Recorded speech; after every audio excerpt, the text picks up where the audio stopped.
Comedy is mostly hard work. Actually, life is mostly hard work. And someday, you're going to die. Hi, I'm the wrong hero. I know you don't want to hear all this, but that's the way it is. Welcome to the third week of our course on comedy, humor in the American tradition. I got to adjust the camera here. You can tell this is a real high budget operation. This week we're going to focus on, as our topic, let me think, legend. Legend is our topic for this week in this course, which, by the way, you can get credit at Bristol Community College in Fall River, Massachusetts. If you sit through all 10 weeks of this course and write the term paper, I would prefer that the term paper be on an American contemporary comedian and incorporate 5 sources for every page, and be no less than 10 pages in length. And it will be due on May 21st, and you will be lowered 1 grade for every day the paper is late. Actually, I'm only kidding. This was to have been a course for credit at the Adult Education Center of the Bristol Community College, but nobody signed up for it. Well, actually, that's not strictly true. One person signed up for it, and then there's another person who was working for the college who decided to take it for free, but they figured that wasn't enough to pay the cost of the course, because they didn't have to pay me $15 an hour. Hey, come to think of it, I would really aggressively pursue this, and I think one way I might do that is to alter the prospectus for the course, which sounds deadly dull. The prospectus is humor and comedy in the American tradition.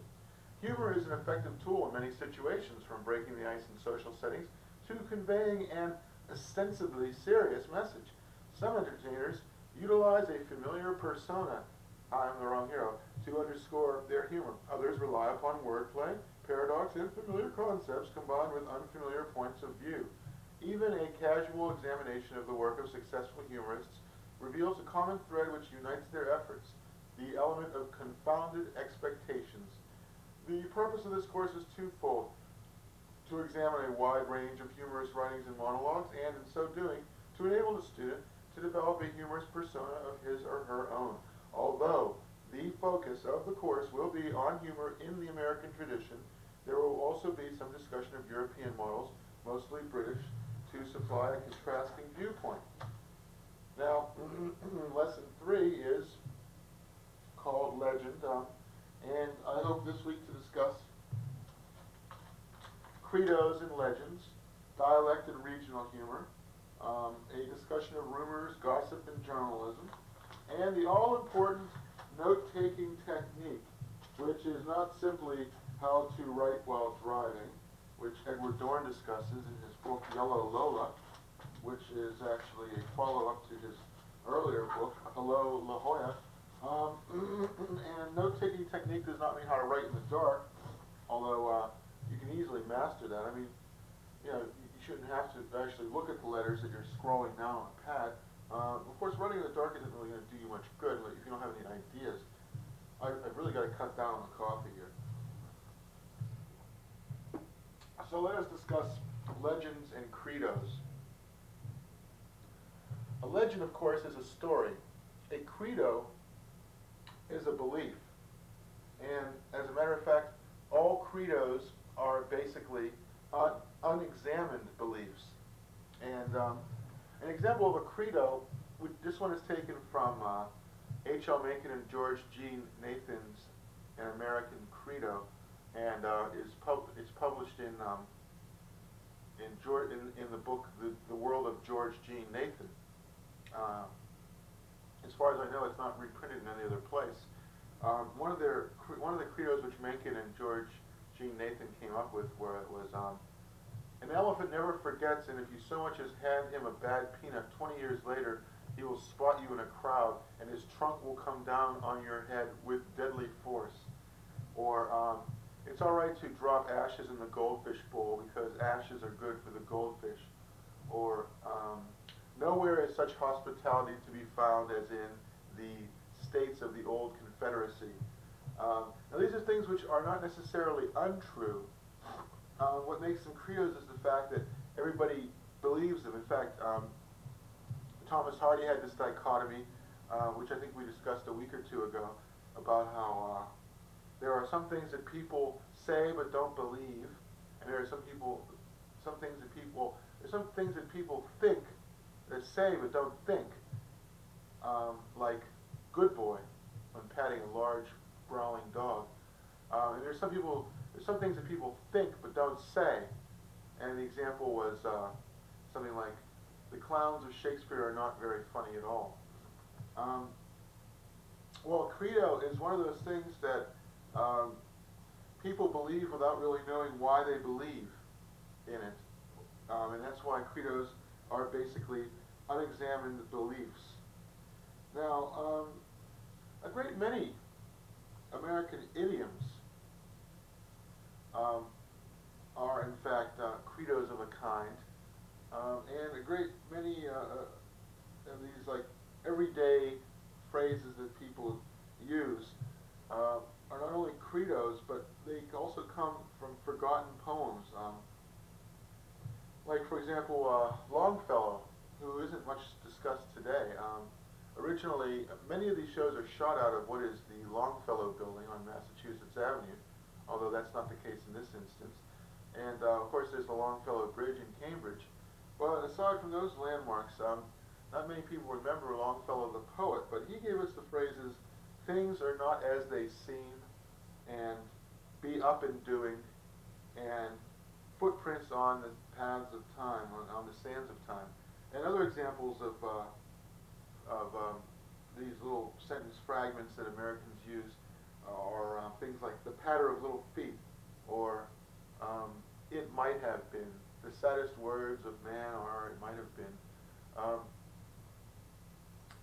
And a lot of American credos are come down to us from, down-home poetry, or they're passed along by way of oral transmission, and there's no double entendre intended there. But there's a book by, I believe it's Randy Weaver, formerly of the Fugs. It's called Texas Crude. And, well, here's a good example of a credo. If it kisses, let's see, if it winks, it'll kiss, and if it kisses, it'll screw, referring to getting a bolt off of something with a wrench, or a screw out of something with a screwdriver. In other words, if it winks, if it moves just a little bit, it'll kiss, and if it kisses, then it'll screw. Meaning, if you can just budge it a little bit. Now here's a handy hint. Turn the screw the opposite way from which you're trying to loosen it. Turn it counterclockwise, and that way, if it winks just a little bit, that means you'll be able to pull it the other way eventually. But anyway, there's an example of an American credo of a sort. All these sayings like liquor in the rear, poker in the back, or liquor in the front, poker in the rear. Many of them, of course, have double meanings, but all these things are basically what we will call American credos.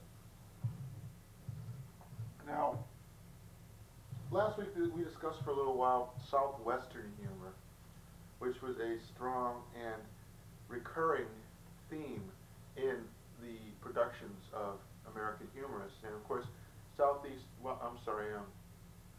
humor of the Old Southwest had its heyday from roughly 1820 to 1850, 1860. James Fenimore Cooper was too genteel to incorporate much of this strain of American literature into his writings, but there is a certain degree of it in the Leatherstocking novels. And in fact, you you have the same sort of format in James Fenimore Cooper's books as you did in Southwestern Humor, a genteel narrator recounting the doings of a rough and ready, wild and woolly frontiersman, a.k.a. Natty Bumppo, the Deer Slayer, Leatherstocking. Call him what you will. This sort of refined Eastern or even European minded narrator recounting through, serving as the filter through which people see the exploits of this archetypally American figure. Anyhow, the competing strain of humor to Southwest, humor of the Old Southwest, as Professor Cohen, who wrote the book, Humor of the Old Southwest, recounts, is down East humor. It was basically relied upon vernacular speech employed in writings such as Seba Smith's letters to Major Jack Downing. And Cohen cites Constance Rourke in her study of American humor. Constance Rourke sums up this basic difference in the use of vernacular in her treatment of American humor. It was always possible to see where the Yankee left off and the backwoodsman began. The low key of the Yankee was maintained against the rhapsody of the backwoodsman. Yankee humor was gradual in its approaches, pervasive rather than explicit in its quality, subtle in its range. Backwoods drawing was broad with a distinct bias towards the grotesque or the macabre. Backwoods profusion was set against Yankee spareness. The Yankee might compare himself or another with a weasel or a black snake, but he never was the weasel or the black snake, as the backwoodsman was the alligator or the raccoon or the tornado. You'll excuse me, I have to get that.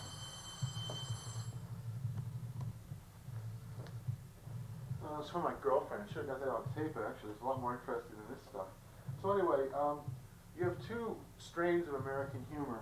You have the Yankee, the vernacular Yankee humor, which is sort of sedate and slow-paced, and depends on its humor, a great deal on dialect. Hey, well, Bert, looks to me like the old well needs to be dredged out. Looks like somebody threw some rotten eggs down that there well. Whereas the frontier humor was sort of like, well, then I took a great big old Bowie knife and I chawed his ear off and I gave him a few licks with my, with my big old wampum stick and killed me a snake and I'm half man, half alligator. I'm the greatest thing to come down the pike since flatboat technology and cotton milling got nothing on me. Whoop-dee-doo-doo. So you have these two strains of American humor. One of them rather sedate, slow-paced, relying for its humor on its graduality, its pervasiveness, its subtleness, and it's the Yankee humor. And then you have the backwoods humor, which is broad and macabre and grotesque and the important point, though, is backwoods profusion, as Constance Rourke states, was set against Yankee spareness. In other words, the frontier was seemingly limitless, whereas there were a certain number of constraints on the Easterner, the Yankee. The rocky soil of New England was not necessarily as fertile as that of the frontier.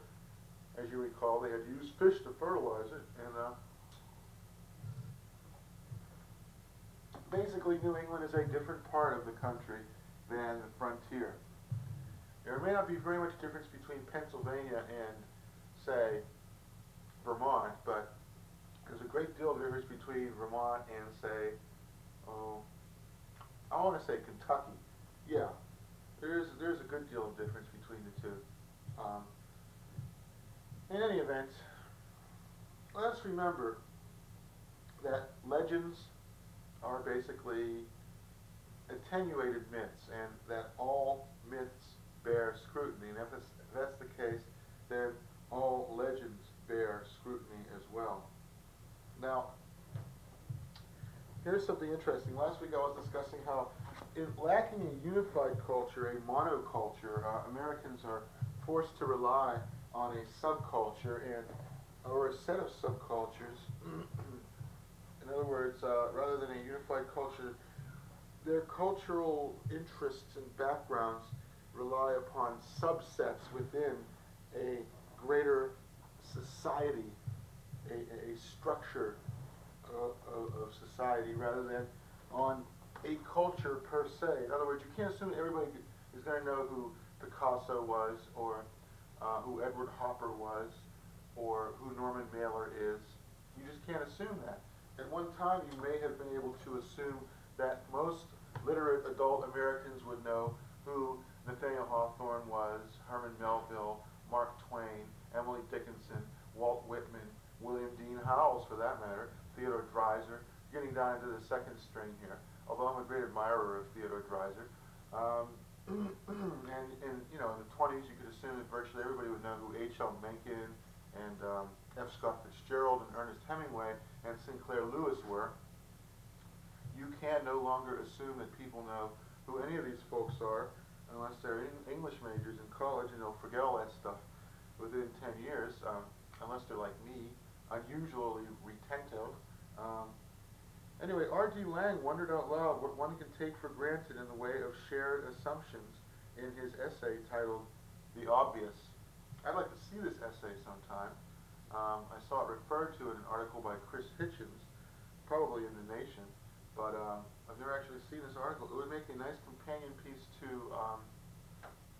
An American Credo by Mencken and Nathan. Anyhow,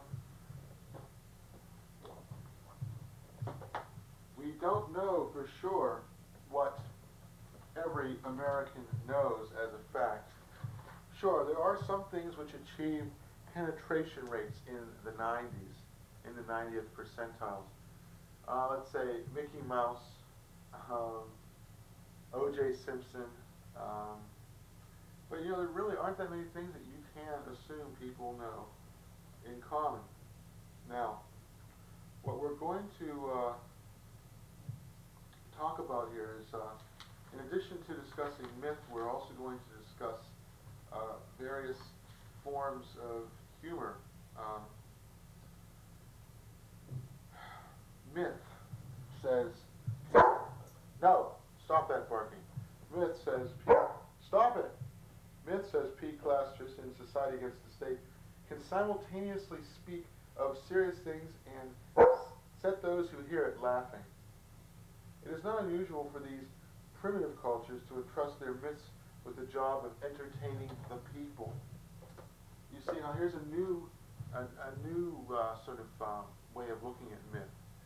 Myth is not necessarily some boring account of Gilgamesh or Noah and his ark, or what have you.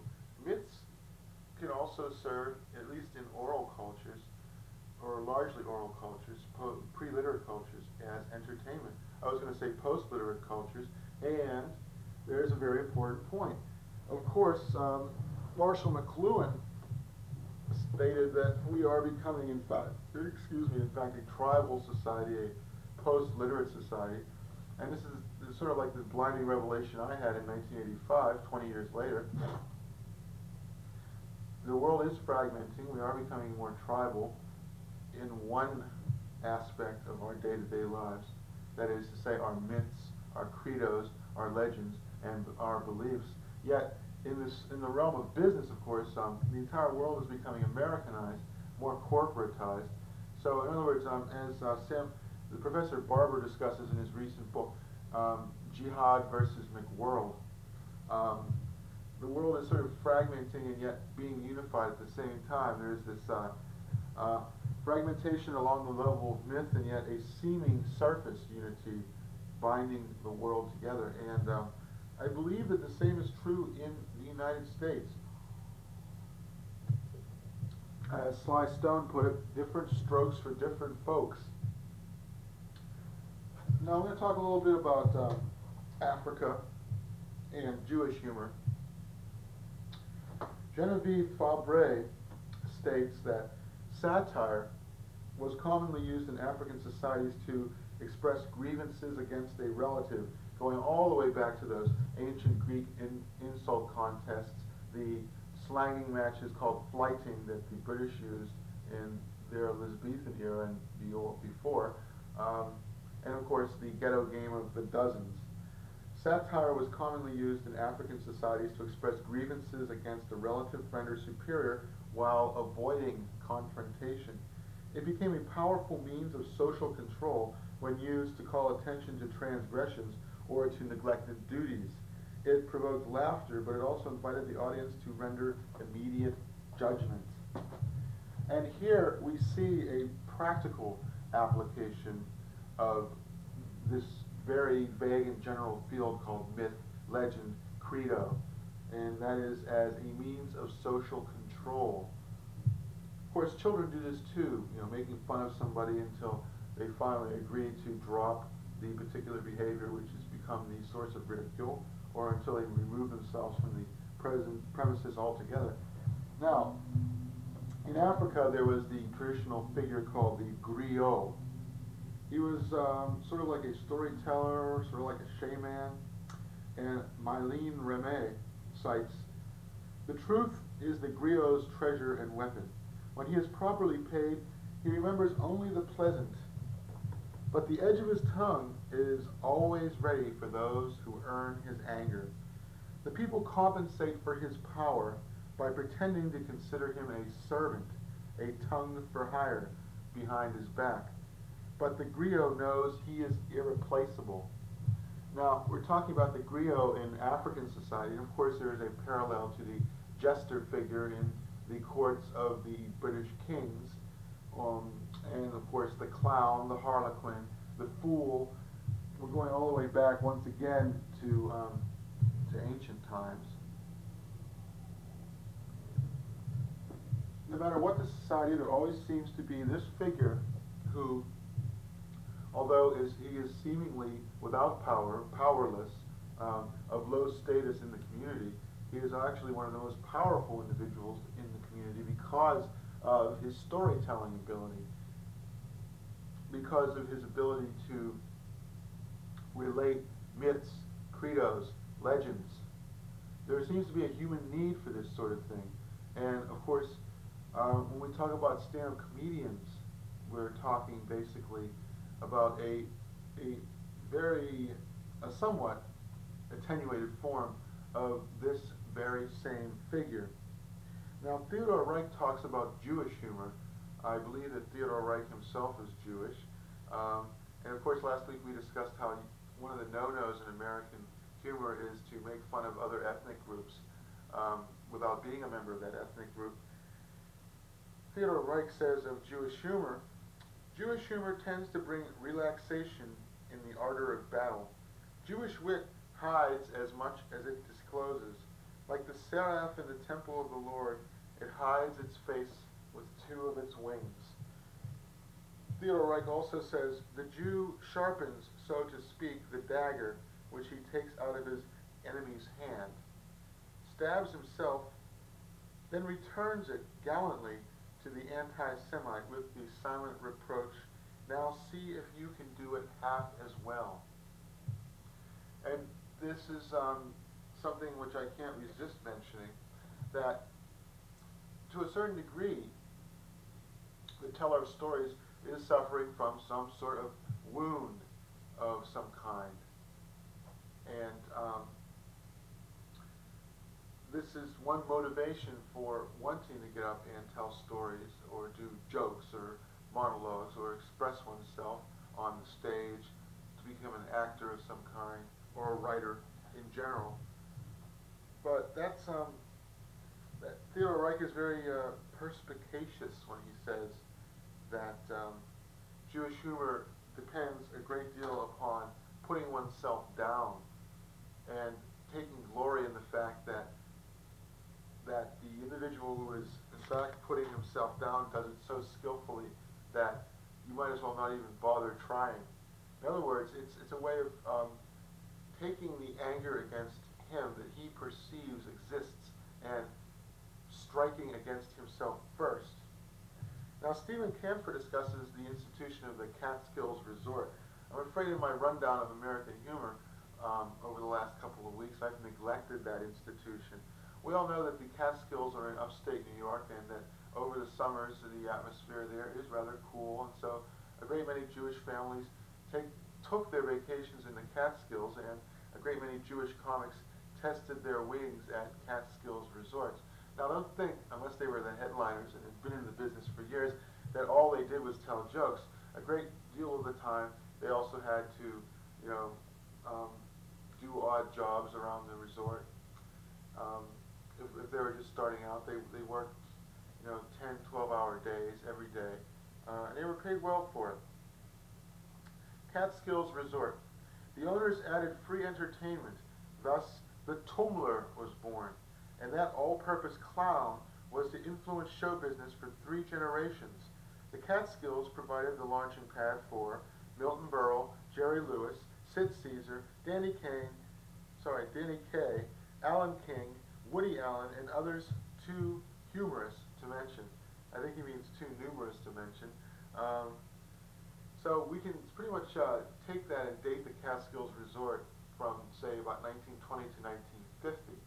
Of course, there are still Catskills Resorts, and there are still comics appearing at them, tumblers, clowns, jesters, griots, call them what you will. It's all the same, basically. It's the teller of tales, whether the tales are spun out epic poetry, or whether the tales are legends, or whether they're just a succession of credos, or whether they're full-blown myths, or stories, or fables. Nevertheless, the function is the same.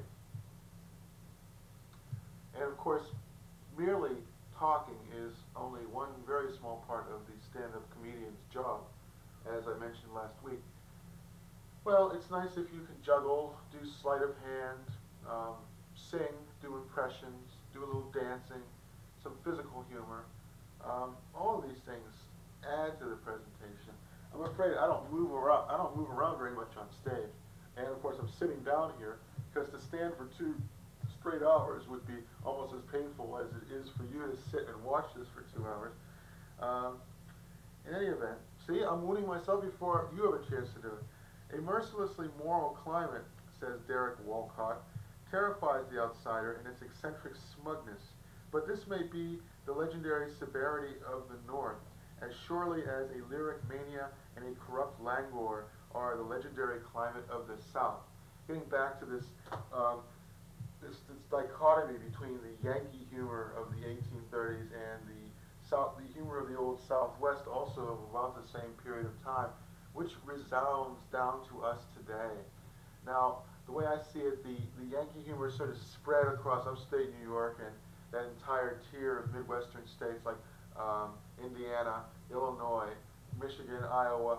You have that strain of vernacular humor, which still exists and which tends to be less violent. It's usually more soothing than it is startling. And of course, Garrison Keillor is one of the primary practitioners of that genre today. And then you have the violent, morbid, grotesque strain of Southern humor, which spreads in a belt all the way from Virginia and the Carolinas all the way across to Texas. And of course, that's exemplified by someone like Joe Bob Briggs, who now writes a humor column in Editorial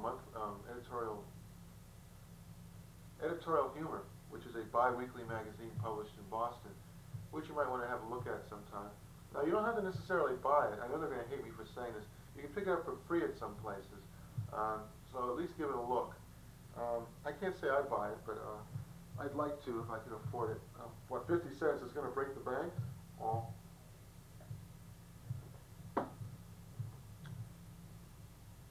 In any event, I'd like to cite something that Robert Angell says about urban folk legends.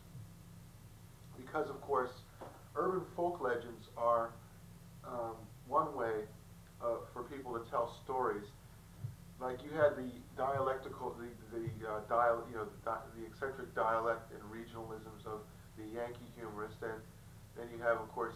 backwoods humor of the southwestern humorist, both of which have come down to us today. But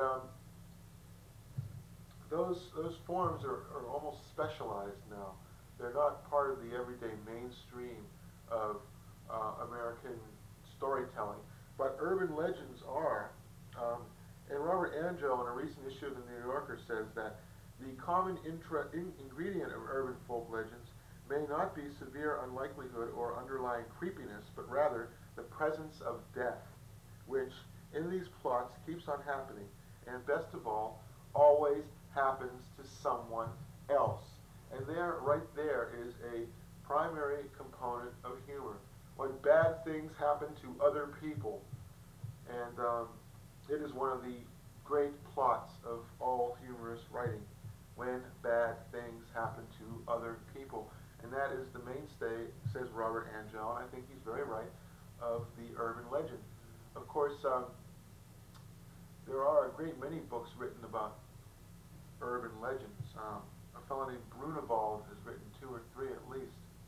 You might want to have a look at some of those. You know, the thing about how, oh, my poor old dog died, and I couldn't get it down to the ASPCA, so I put it in a shoebox and decided to get it on the subway and take it there. But I left the shoebox on the seat, and somebody stole it. And boy, weren't they surprised when I opened up that box and they found this little dead chihuahua in it. There is an example of an urban legend, cited, in fact, by Robert Angell and by Brunewald. It is one of the oldest urban legends.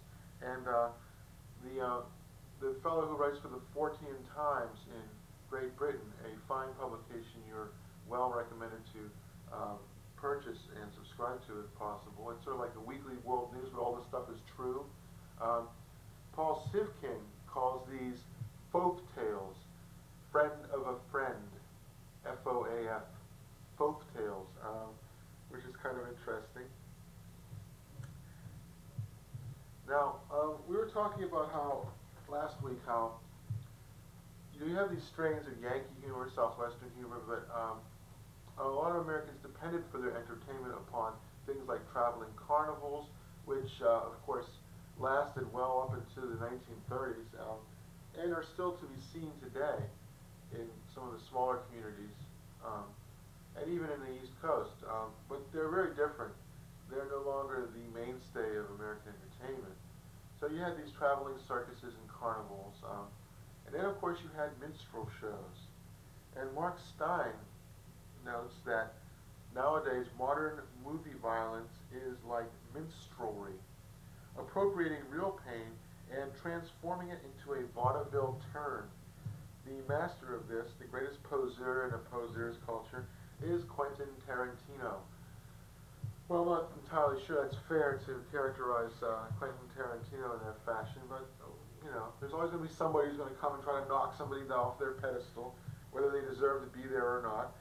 But he makes a very valid point that minstrelry and vaudeville and a great deal of American humor in general appropriates real pain and transforms it into a vaudeville turn.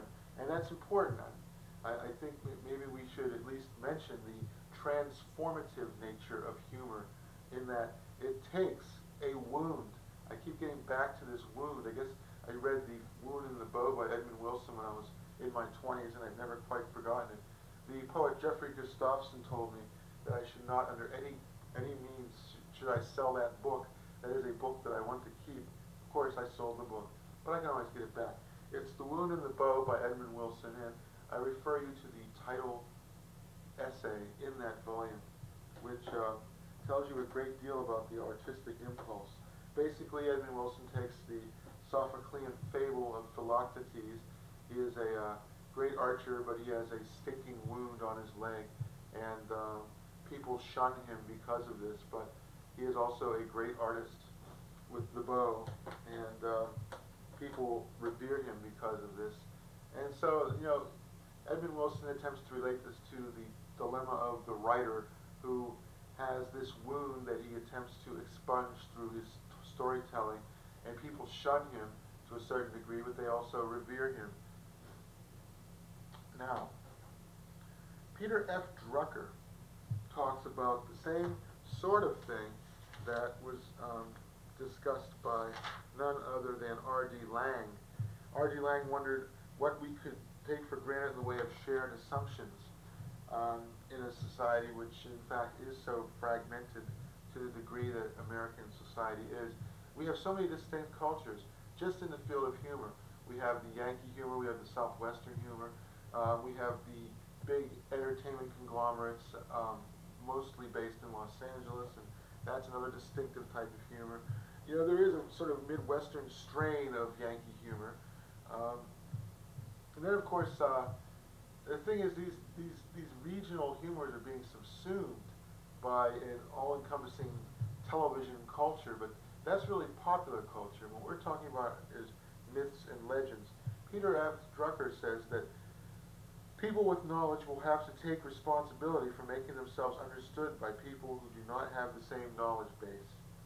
So basically, what he's calling for is a certain form of radical clarity, as it's called in journalism. Do not assume that people know what you're talking about. You must explain everything, which I suppose I'm sort of following that format here. And it's not because I don't respect the intelligence of anybody who would bother to sit through this.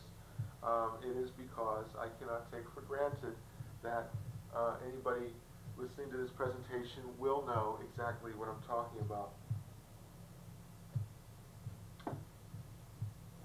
The world, says Walter Lippmann, about which each man is supposed to have opinions, has become so complicated as to defy his powers of understanding. What he knows at second or third or fourth hand. He must seize catchwords and headlines, or nothing. He said this in 1919, and of course now, almost 80 years later, it is still very true, except you might want to substitute catchwords and headlines and say sound bites and news flashes. And it's very true, unless you have an enormous amount of time to devote to keeping up with what's going on in the world, which fortunately, in my case, at least for now, I do, you're just not going to get anything more than the barest gist of what's going on. Like, for example, you would have had to have read this month's Utne Reader of January, February 1996 to know about child labor in Pakistan. Actually, no, that's in The Ecologist of December 1995.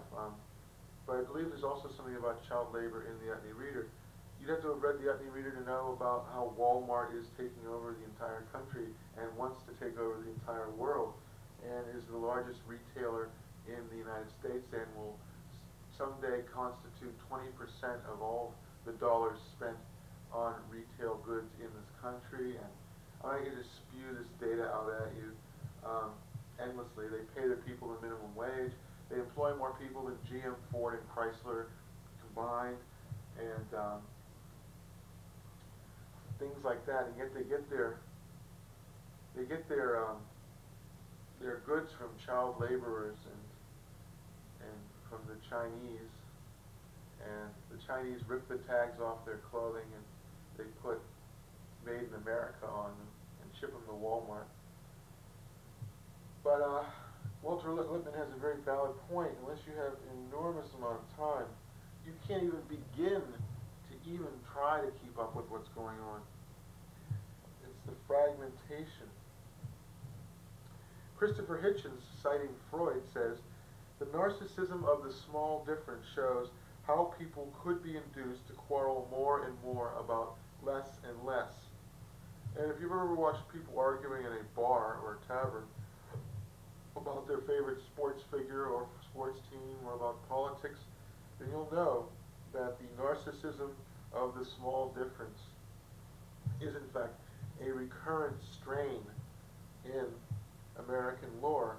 And because it's so difficult to keep up with what's going on with major issues, as Daniel Patrick Moynihan puts it, we're defining deviancy down, and instead of arguing about the great issues of the day, we tend to descend into trivialities and say, who was better, the first Darren or the second Darren on Bewitched?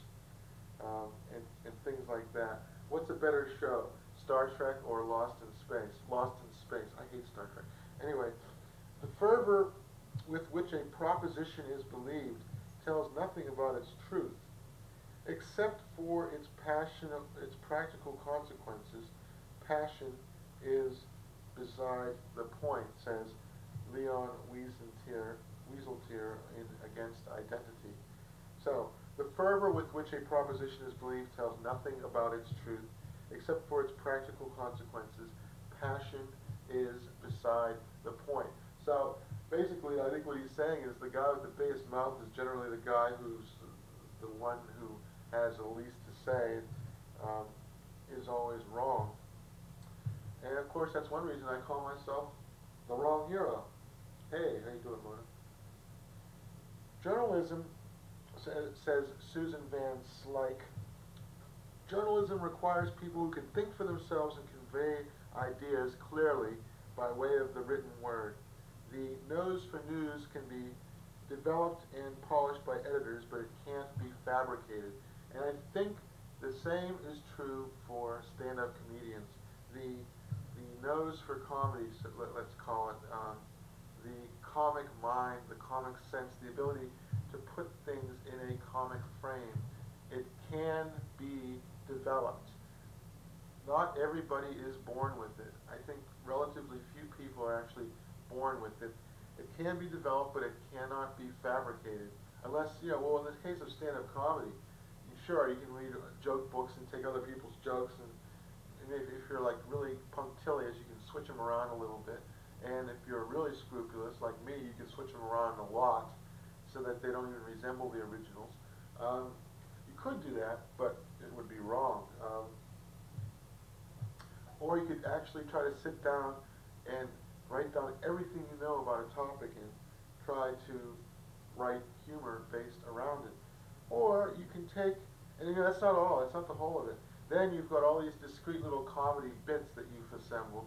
You've got to put them together in some sort of coherent order and provide them with connective tissue so that when you set them, when you speak them on stage, they flow to a certain degree. And that's, I think, one of the most difficult aspects of comedy.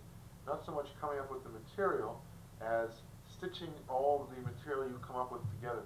But for all you aspiring comedians, it gets easier and easier to a certain degree because the more material you have, the easier it is to find things that complement each other and flow together in the format of stand-up material. Of course, the problem with having a lot of material is keeping track of all of it. So I would advise you to keep a notebook and put your jokes in some kind of order, which I did not do.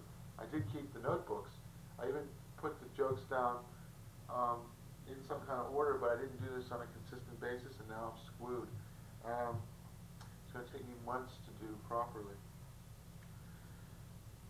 Dominic Larson says, the assumption that readers will presumably neither notice or mind the wide discrepancy between what they are told and what they experience in their own lives is, in fact, merely an assumption. When you do comedy, you really have to know what the hell you're talking about, because if you don't, or if you find somebody in the audience that disagrees with you, you're going to get heckled. Now, this happened to me once. I made some joke about how I used to work in a nuclear power plant, and now I use my slop jar for a nightlight. Well, then I had to say my piss jar, because not everybody knows what a slop jar is. And then not even everybody knows the idea of a piss jar, that is to say, something that you piss in at night to avoid getting up and going to the bathroom. But some pro-nuclear power plant advocate angrily said, bullshit. See, so maybe his father worked at a nuclear power plant, I don't know. Anyway, at this time I don't think I would make a joke like that, because it is a bit of hyperbole. It's not necessarily true that your piss will glow in the dark if you work at a nuclear power plant. Maybe it's cutting just a little too close to the bone. Charles Moore wrote of Ronald Reagan that he had the courage to use cliché effectively. And again, we're getting into this entire realm of credo things that people believe, things that people say, which they believe, but they're unexamined beliefs. They don't actually literally explore the ramifications of these things that they say. Sometimes if you took some of these things literally, too many cooks spoil the broth, but many hands make light work. An example of two contradictory credos. The courage to use cliche effectively. I think that's something. Ronald Reagan was a stand-up comedian for a very short time. In between the time he was in movies and the time he became a spokesman for General Electric. I believe that year was 1954. He did do a nightclub act in Vegas for a little while. But that must have taught him something because, in fact, along with Ronald Reagan, I think a great many stand-up comedians must have the courage to use cliche effectively, which is to say, not to merely stand on principle and deride a familiar expression as a mere cliche and refuse to have anything to do with it. The courage to risk being regarded as trite by using cliche effectively. Well, we got quite a bit more to go here, and so in the interests of actually finishing this up, I'm going to take a short break and be right back with you. You are tuned to Cafe Cabaret. I am the Wrong Hero, and this is part 3 of the humor, the 10-week humor course, and this segment is called Legend. Let us, for a moment, digress and show the practical advantages behind knowing a little bit about credos and how they operate. Now, at the time of shooting this, the big news is that Pat Buchanan just won the Louisiana caucuses in the Republican primaries. And although many members of the news media profess to find this surprising, it's not at all surprising to me because, of course, Louisiana has a long history of populism. Populism is a type of political belief which basically has as its credo this phrase set down by Huey Long: let's put the jam on the lower shelf where the little man can reach it. And of course, Pat Buchanan is a big populist, and Louisianans have a history of populism. And so his winning those caucuses perhaps has a good deal to do with his religious and conservative beliefs, but it also has something to do with the fact that he is a populist, and populism is a very popular and powerful credo down in Louisiana. In any event,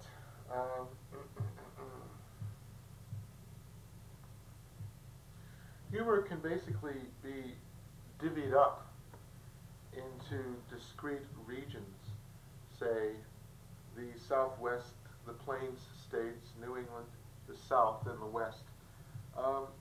We can even identify archetypal forms of humor by state. New Jersey humor is very different, say, from Vermont humor, or Arkansas humor, or even Texas humor, or California humor. And what people will laugh at in West Virginia is very different than what people will laugh at in Washington, D.C., which is little more than 100 miles away.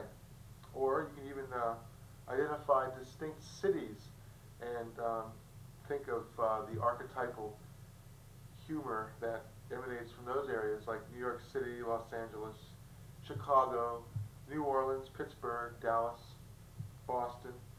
They all have different types of humor, different local references. W.C. Fields said that whenever he went to certain cities, he knew he could get a laugh by just mentioning some small suburb just outside the city. Say if he were in Boston, he would mention Nahant, and that would get a laugh. Or if he was in Providence, he would mention Woonsocket. Or if he were in New York City, he would mention Canarsie. Or if he were in Chicago, he would mention Hamtramck. And if he was in Los Angeles, he would mention Cucamonga. And if he was in Pittsburgh, he would mention East Liberty. And these would get a laugh.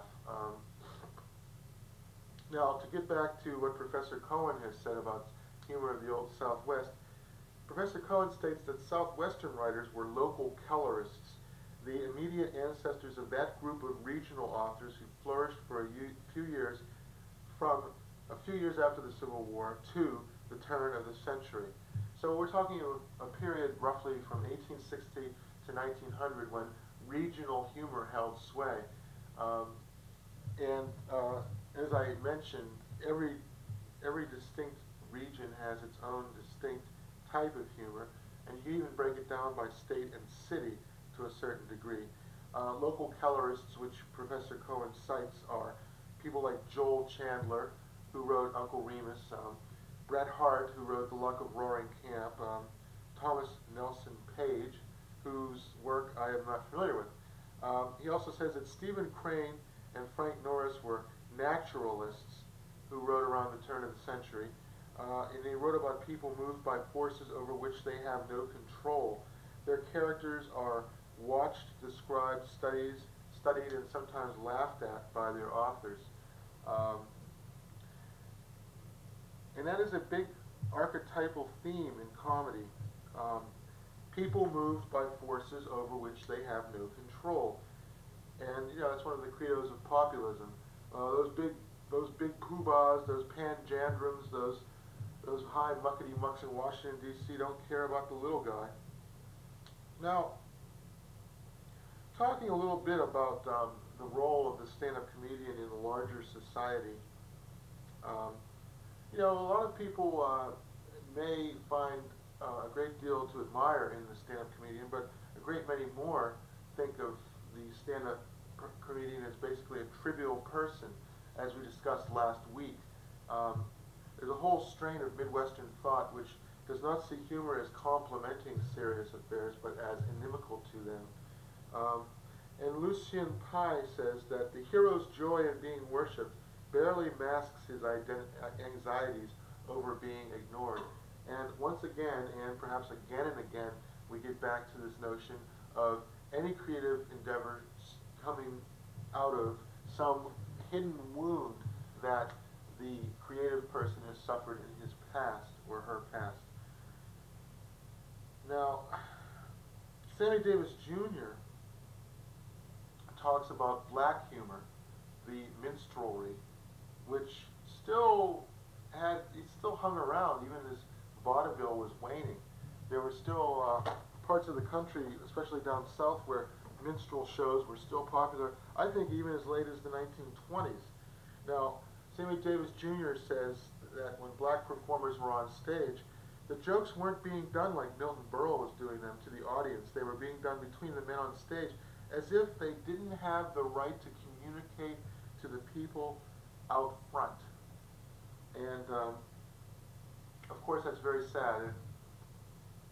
And comedy has changed a great deal from those days. And of course race relations have altered a great deal as well. Now talking about gossip, a fellow named Gabler recently wrote a biography of Walter Winchell, who is a seminal figure in 20th century American life. And along with William Randolph Hearst and Henry Luce, and Walter Winchell is an important individual to know something about. And Carl Sessions Stepp, in a review of that book, states that Winchell understood that gossip had a bitter subtext. It offered ordinary people a weapon of empowerment, a chance to gain symbolic intimacy with the celebrated, to mock their foibles and sometimes to engineer their downfall. All of these things, journalism, gossip, credo, myth, legend, folk tales, folklore, folk tales, friend of a friend stories, urban legends, they all have something in common. It's happening to the other fellow, it's not happening to me. And the difference between gossip and, say, urban folk tales is that that someone happens to be a celebrated individual and not necessarily merely a friend of a friend. W.H. Auden had something very striking to say about aphorisms, which to a certain degree have some relation to credos, that is, basically unexamined beliefs, except aphorisms are scrupulously abandoned examined beliefs, as opposed to credos, which are basically unexamined beliefs. W.H. Auden states that a suffering, a weakness, which cannot be expressed in an aphorism should not be mentioned. And, of course, aphoristic, the impulse to create aphorisms has a great deal to do with the impulse to create humor as well. And what Auden seems to be saying is not so much that all of your aphorisms should be, or aphorisms if you prefer, he's not saying that all of them should be about suffering and weakness, but that a suffering and weakness which cannot be expressed in that form should not be mentioned. Man is born to suffer as the sparks fly upwards, for example, is something of an aphorism, even though it comes from the Bible.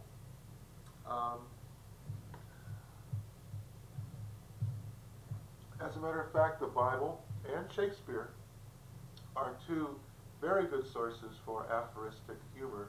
Well, not humor so much, but there are some humorous passages in the Bible, to be sure. You just have to dig pretty deeply, and very few of them tend to be in the Old Testament. If we could digress for just a moment and talk a little about children's humor, I am citing Daniel Pinkwater in a recent issue of the New York Times book review. He talks about the attributes of a good children's book, and I think these are also, to a certain degree, the attributes of a good stand-up monologue as well. Some of them, anyway. You may apply them as applicable. The attributes of a good children's book, and remember now, children's books have more to do with fable and folklore than they do with high literature. He says the attributes of a good children's book are that it does not show off, it does not kiss up to the reader, it does not insult their intelligence, it is not, and these are things that don't necessarily have much to do with stand-up comedy, but he also states that good children's book that is not gratuitously wordy or hard to read, does not retreat from unfamiliar words and concepts, and that the author's tone is friendly, or at least clear and accessible. There are surprises. Whimsy, spontaneous digression, playfulness, and asides on the part of the author are utilized. And this is something that stand-up comedians would do well to remember, that spontaneous digression, playfulness, asides, these are all things that make a good stand-up monologue. As I mentioned last week, it has to be buried in your subconscious and seemingly come up to the surface for air and find its form of expression in that way to be considered truly spontaneous. And this spontaneity, this seeming spontaneity, has to be practiced. You have to internalize the material so that you can summon up this spontaneity. And of course, once you have enough material, this stuff will naturally surface. You don't have to spontaneously think of humorous things. You'll have internalized the things you've already created, and they will come up to the surface. He also mentions that the fairy tale has a certain archetypal form, which, since we're talking about legends and credos, we don't have time to go into Lord Raglan's discussion of the archetypal hero, born in diminished circumstances, goes out on a quest. But we do have time to talk about the fairy tale, which has a great many of the attributes that Lord Raglan in his book, The Hero, states that the hero has. The fairy tale often features a loutish son, a court wizard who sends him on a quest, the quest itself, a lady in need of rescue, a stout companion from the peasant class, travel through enchanted precincts, magical transformation, physical privitation and despair, then redemption, and finally triumph and happily ever after. It's all got to be there, even if it's all been done before. And of course, the child's fairy tale is, in fact, one thing that a great many Americans have in common, and one thing that a great many Americans can respond to in a similar fashion. Now, we're getting now to a section that I have notated as gossip and journalism, and a brief discussion of these is in order. Now, many of these notes will pertain to Walter Winchell. Uninhibited by a conventional education and upbringing, Winchell boisterously smashed all taboos. Now, I'm not recommending that a conventional education and upbringing should be dispensed with if you wish to become a storyteller.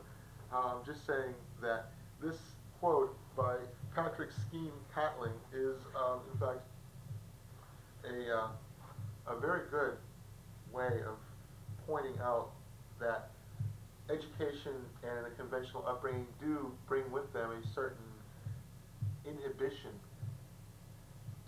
and it makes it less likely that you will, in fact, smash taboos, which I believe is one of the functions of the stand-up comedian. Again, we refer to Lenny Bruce, who in fact was uninhibited himself by a conventional education and upbringing.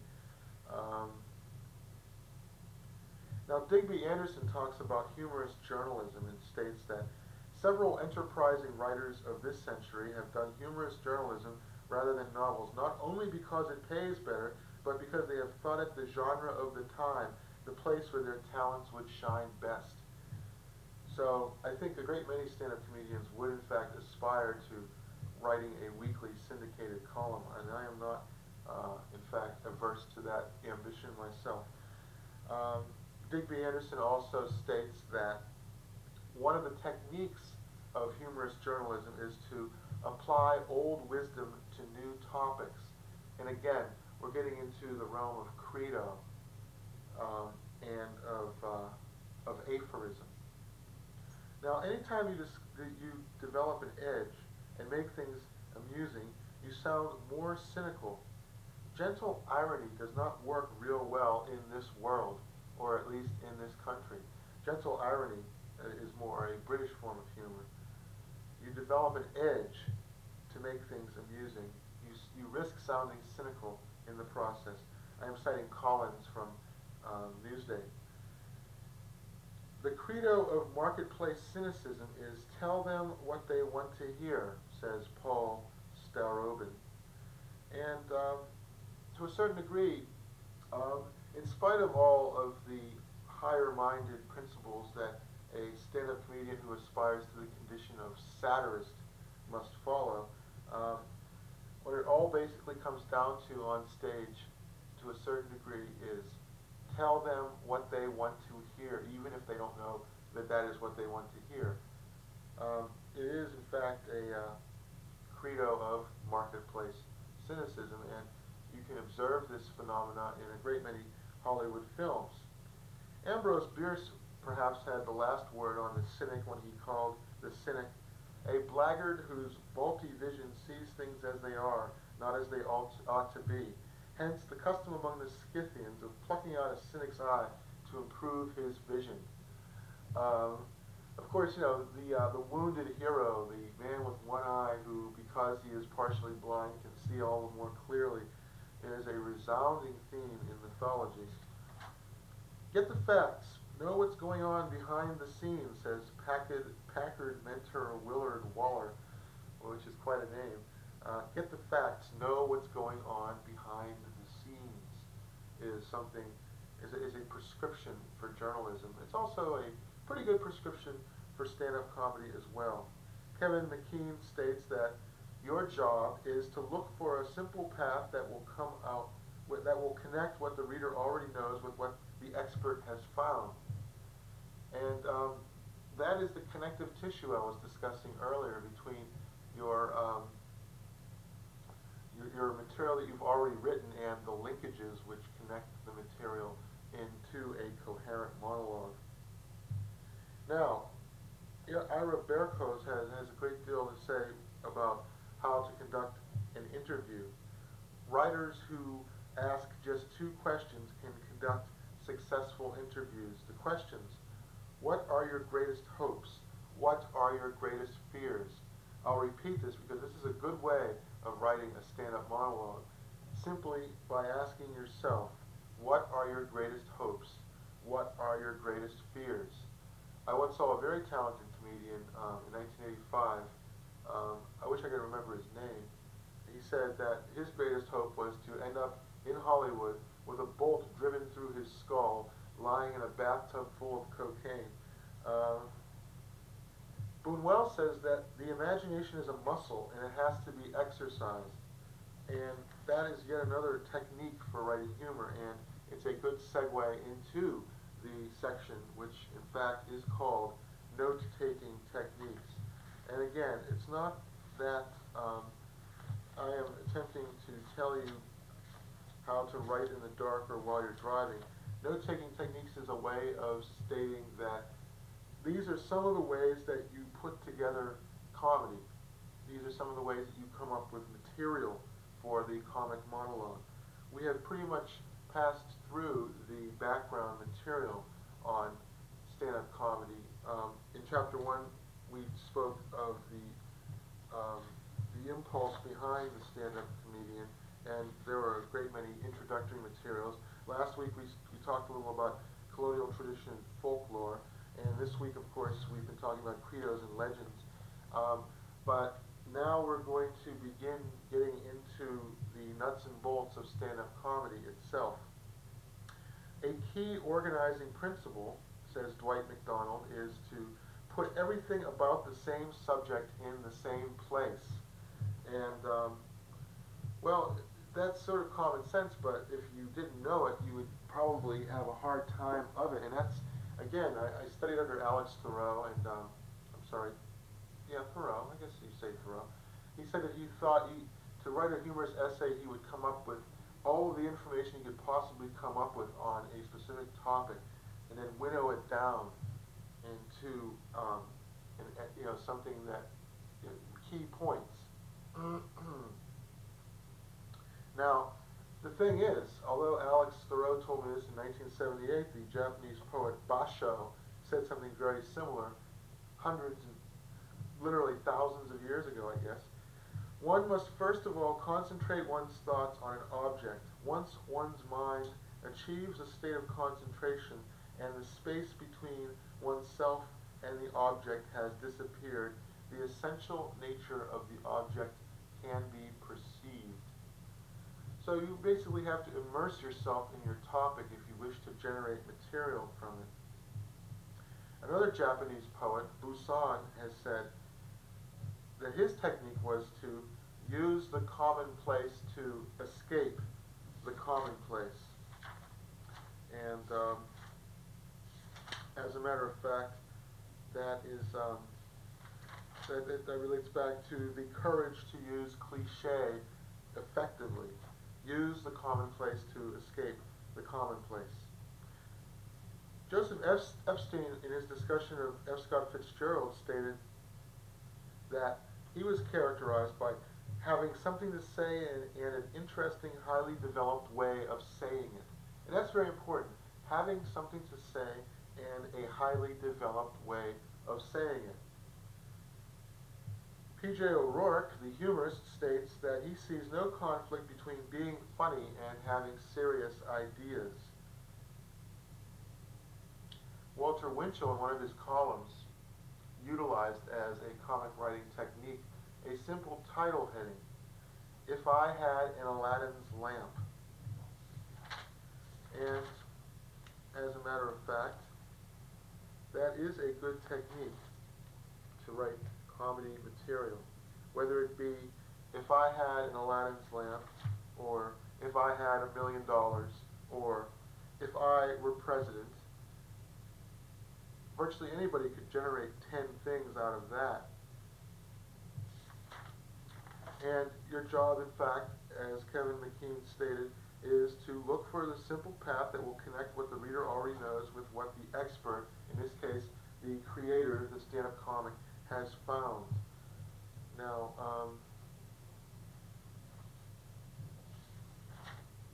I guess I'm sort of searching around here for the follow-up quotation. I'm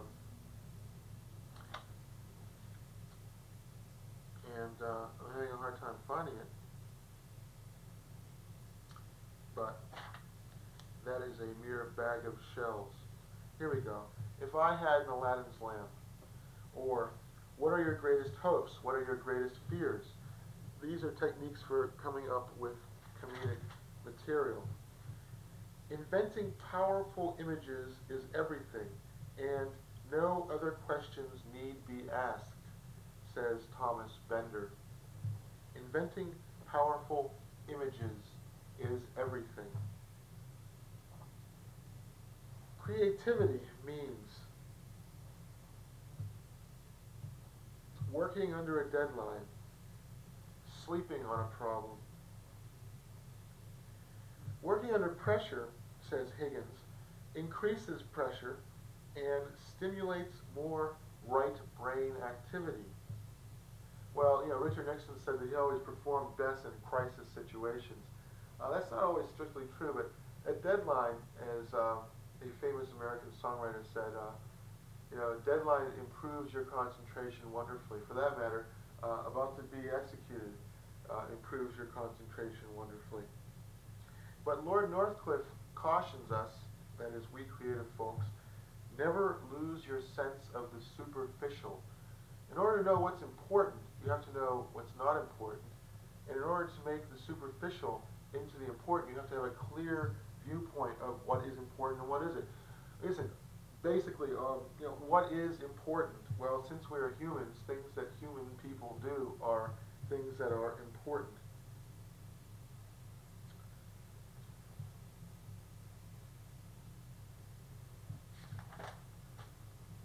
Giambattista Vico thought, according to Stuart Hampshire, that to fall into the sin of anachronism and to interpret the literature and law of the past in peculiarly modern terms is the worst of vices in a historian or a philosopher.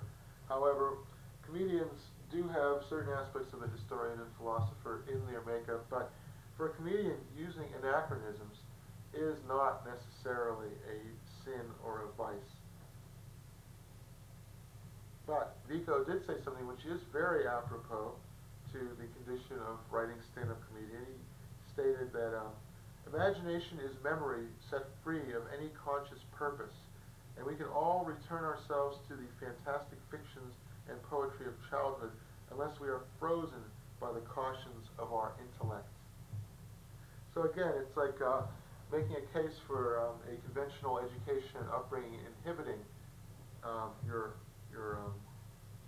imagination to a certain degree. Paul Klee, the painter, said that genius was an error in the system.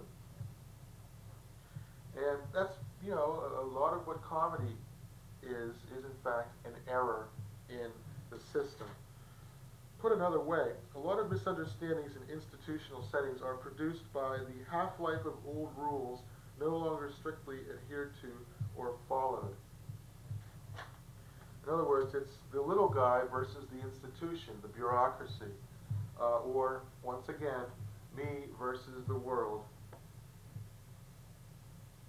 Now, Jeff O'Brien states that joking and puzzle making are finger exercises of imaginative work. So if you are, in fact, a writer with higher aspirations, you can do finger exercises to keep your mind and your imagination nimble by coming up with jokes. I had a poet come up to me last month and say that he had a joke for me, that at one time he had written stand-up comedy. Stand-up comedy is not a bad thing to write. Any writing is good writing, to paraphrase Bachman Turner Overdrive's, any love is good loving, so I took what I could get. Any writing is good writing, so I take what I can get. By turning things inside out, play transforms trap into playground. And this is a resounding aphorism, and I'm citing Jeff O'Brien again. Turning things inside out, play transforms trap into playground. Rules are what the artist breaks, says Bill Bernbach. The memorable never emerged from a formula.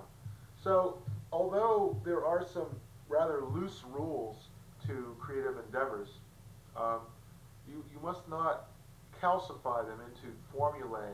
That's not the way liberal arts works. It's the way that science and mathematics works. Carl Sessions Stepp states that writing is both art and craft. Serendipitous visits from the muse allied with disciplined attention to technique.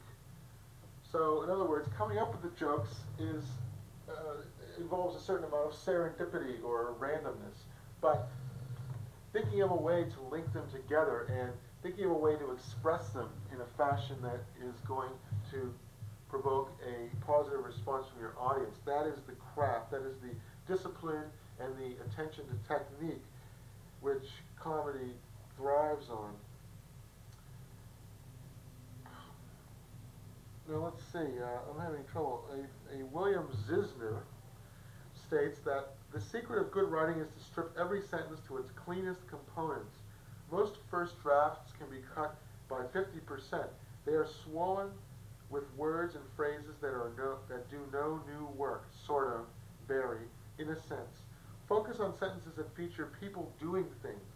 A passage cluttered with long words tells us instantly that a ponderous mind is at work.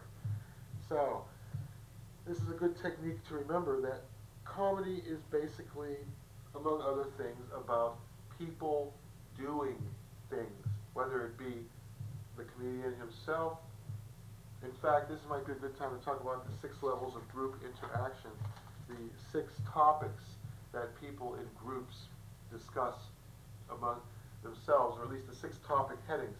There are levels of self, me, levels of other, you, levels of group, you all, levels of situation, you all here, levels of society, you all here and all you others in the other places, and levels of fantasy, which I will not try to characterize in a brief statement because it's difficult. But basically, comics, the middle 4 categories, levels of other, levels of group, situation, and society, those are kind of window dressing. What the comic talks about is levels of self and levels of fantasy more than the other 4, unless they are an ostensibly political comedian. Then they talk about levels of society, or unless they are somebody who likes to work the crowd, and then levels of other, levels of group, and levels of situation become correspondingly more important than levels of self, levels of society, and levels of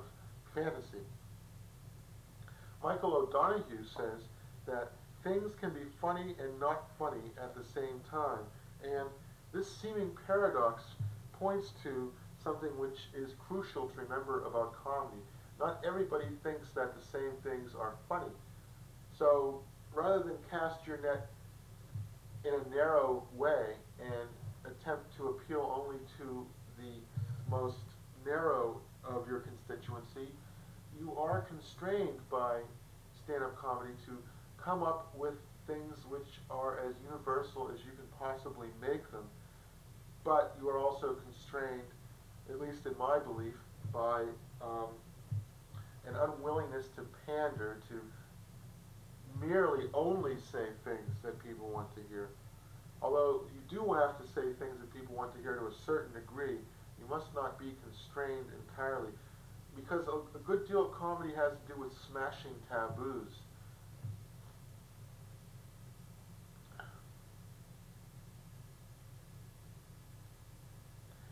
Well, Michael O'Donoghue had something to say about the masks of Greek comedy and tragedy. One of the great disservices of Western civilization that does us no favors at all is the mask you see in theaters, the 2 Greek masks, comedy and tragedy, as if there was any fucking difference between one and the other. And this, he makes an extremely important point. Comedy is not inimical to more serious forms of writing. Comedy is complementary. There is no real distinction between the 2. There is comedy in tragedy, and there is most certainly tragedy in comedy. As Mark Twain put it, the secret source of comedy is tragedy. And for examples of comedy and tragedy, we have to look no further than Shakespeare, and of course the much-cited scene in Hamlet with Alas, Poor Yorick, which has been endlessly parodied. And the reason why it's become a virtual stereotype of the pompous theatricality of actors is because it embodies the notion of comedy in tragedy. In just the same way, for instance, that wealthy people live on a hill in the slums of Brazil, or the way that third world people live in the slums of Los Angeles, the two are inextricably intertwined. The first world and the third world, the third world and the first world. I'm not saying that tragedy is either the first or third world, but I think you know what I'm getting at here. One contrasts the other. It's not like that or that. It's like this or this or this. Michael O'Donoghue also states, it's very easy to make people laugh, but that's not the point. It's very difficult to make people think. Art is the cake. Comedy is the frosting. The trick is to get them to eat the cake. Jules Pfeiffer also mentions this dichotomy between the comedian who only wants to make people laugh and has no other purpose than that, and the comedian who not only wants to make people laugh, but to make them think. And in fact, Robert Klein had it as one of his slogans in the flyers that he sent out to colleges where he would do his stand-up monologues in the 70s. Robert Klein, he not only makes you laugh, he makes you think. And it takes a very, very intelligent individual to come up with material that will not only make you laugh, but make you think. And of course, sometimes this intelligent individual decides that comedy is not for them. And so that's why we don't see very much of this in the world of stand-up comedy. Well, there's a couple more citations here. A sense of style is the radical journalist's best friend. Now, as long as we're talking about comedy which makes you laugh and makes you think, we might as well draw parallels between the stand-up comedian who has a certain philosophical bent and the radical journalist. And we can say, citing our friend Michael Kinsley, that a sense of style is very, very important if you're going to not only make people laugh, but make them think. Oh, you can think of Dennis Miller, for example. He has a certain sense of style and sort of worldly wise, cynical. There's a certain pace and patter to what he has to say. He is just one of many stand-up comedians who not only make you laugh, but make you think. Of course, according to my way of thinking, these comics who make you laugh and think are too few. But if they all were in the business of making you think and laugh, then it would become tiresome. So I think that there is room for the stand-up comedian whose only purpose and function is to make you laugh and not necessarily to deliver a political tract. But I'm just saying that it seems to me as though there are too few people who recognize this as, that recognizes the ability to make people laugh and think as a positive value in comedy. And so the philosophically oriented comedian is something of a minority, which is too bad. Not only is it a minority, but it's not even a minority that many people recognize has a right to exist. Life is a comedy to those who think, a tragedy to those who feel, said Horace Walpole, and perhaps the most famous thing that Horace Walpole ever said.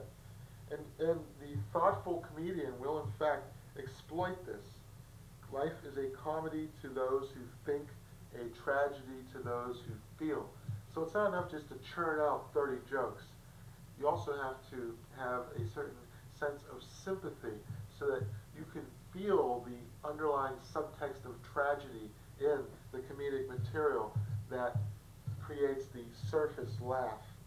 Comedy really is basically about aggression, but I believe that that aggression can be attenuated if it serves the higher purpose of making you think about the human condition rather than serving as a means to attack the underdog and create laughter at the expense of others. Former CIA Director Robert Gates discusses his newspaper reading technique. He says, "When I read the newspaper, I read between the lines." And that's something very useful for the aspiring stand-up comedian to remember, to read between the lines. Do we have an example here?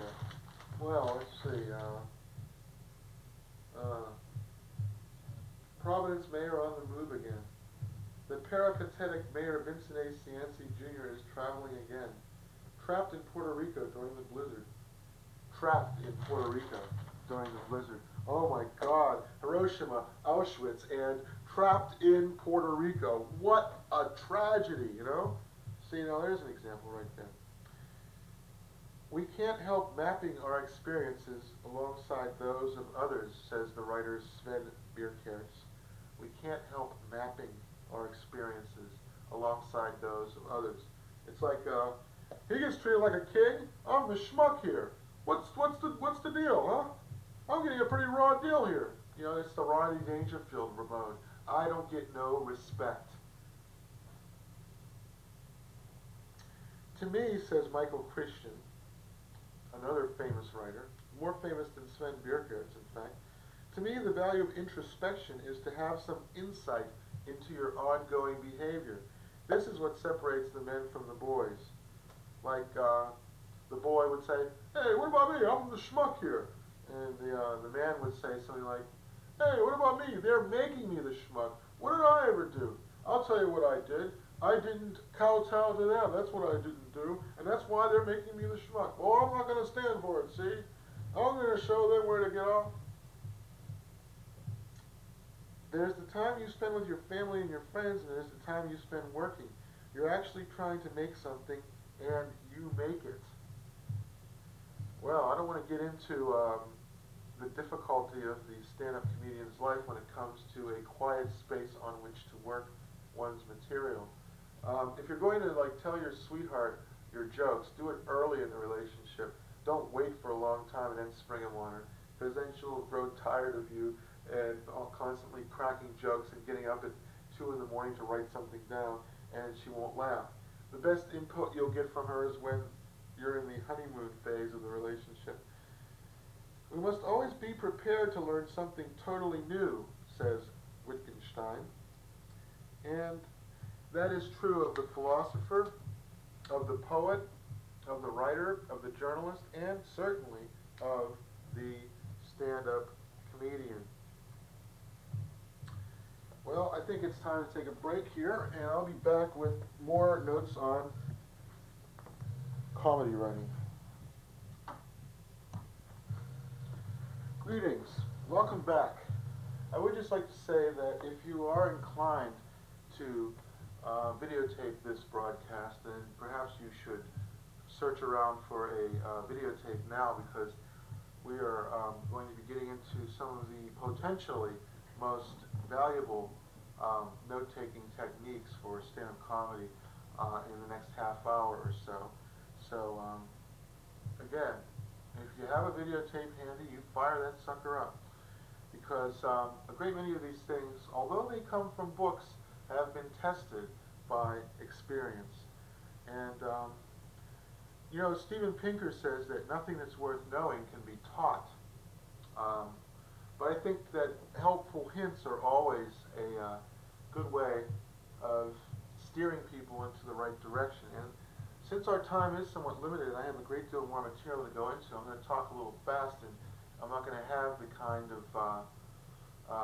digressions that I've been indulging myself in for the last 90 minutes or so.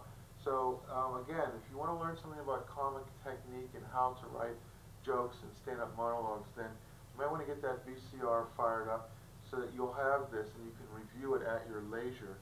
Some of the things that you can use to generate material are these sort of exercises. You can call them finger exercises. They're not only useful for stand-up comedy, but they're also useful for storytelling and writing in general. For example, you can recall a time when you got into trouble. You can describe an incident in a public place, such as a movie theater, bus stop, or supermarket. You can talk about something which you did, which was out of character. And, or you could do the thing like, if you had to give away a huge amount of money, who would you give it to and why? Or you can describe something your parents did for fun. You know, well, back in the olden days, my parents used to rope dinosaurs for a living. You can describe a fad from the decade when you were born. Hula hoops, yeah. All right, solid, man. Me and my hoop. Uh, Tell about an incident where you couldn't stop laughing. Oh man, well I could, but time is short. Uh, Describe watching this back is going to be one of those things where I can't stop laughing at my ineptitude. Describe one of your first boyfriends or girlfriends. Oh boy. Describe your first experience living away from home. Well, I tried to make bacon, but I didn't have a griddle to make it on, so I mixed it with some cornmeal mush and I heated it in a pan, and it was like raw, and much laughter, resulted from that when people saw what I was eating. Bacon and lukewarm cornmeal mush. Who are your role models? What are you reading right now? Describe your favorite breakfast. The car you drive. Yeah, the car I drive, it has a big rust hole in the door. The guy that sold it to me, I says to him, hey, that's a rust hole. It's going to cost $100 to fix. That's not a rust hole. It's a cat door. I ought to charge you extra for that. Let's see, describe your greatest extravagance. Once again, your greatest fear. Do you believe in the stars?